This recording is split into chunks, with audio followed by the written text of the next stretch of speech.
Let's talk some hoops and welcome in the Dean of Knicks Film School, John Macri. John, good to see you on this Friday night.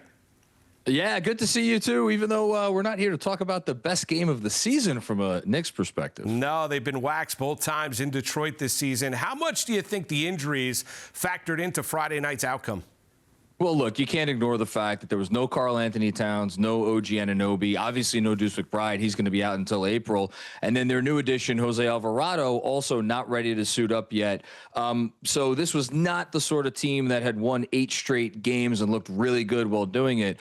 All that being said, you can't completely take away what the Pistons were able to do to the Knicks. This team has arguably the most physical defense in the NBA, or at the very least in the Eastern Conference, and they could frustrate the Knicks in specific ways. I thought you saw them do that in the playoff series last year.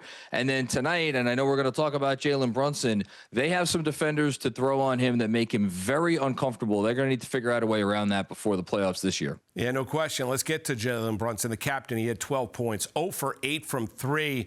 Detroit crowd all over him. What did you see from Brunson on Friday night that is concerning here moving forward, especially when you're looking at this Detroit matchup?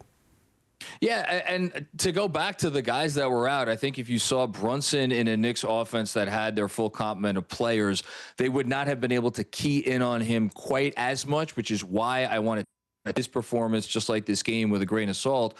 That said, they have an individual defender in Asar Thompson that we know takes great pride in going one-on-one against Jalen Brunson, to the point where they don't really need to send help. So even when the Knicks get full complement of players back in this, if these two teams face in the playoffs, what is Brunson going to do if that double doesn't come? Is he going to try to score one-on-one repeatedly, or is he going to be able to figure out ways to get his teammates involved in a way that they're going to need to, because they're not going to beat this Detroit Pistons defense with one guy. It's going to take everybody on the court.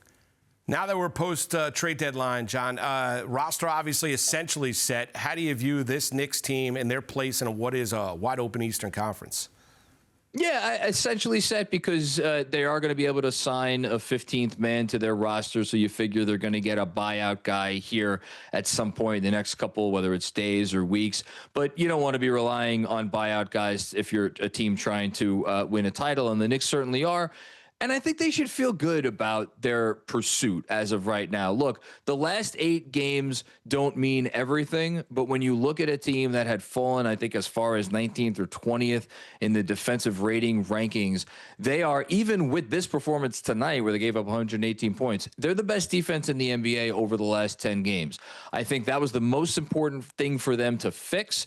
They have done well enough in that department to give us some confidence moving forward. And then I think you know what this team could do scoring the basketball. It's going to be a matter of, hey, how healthy are they going into the playoffs in mid-April? If we could answer that question with a, everybody's upright and heading in the right direction, I think they'll be all right for a long playoff run.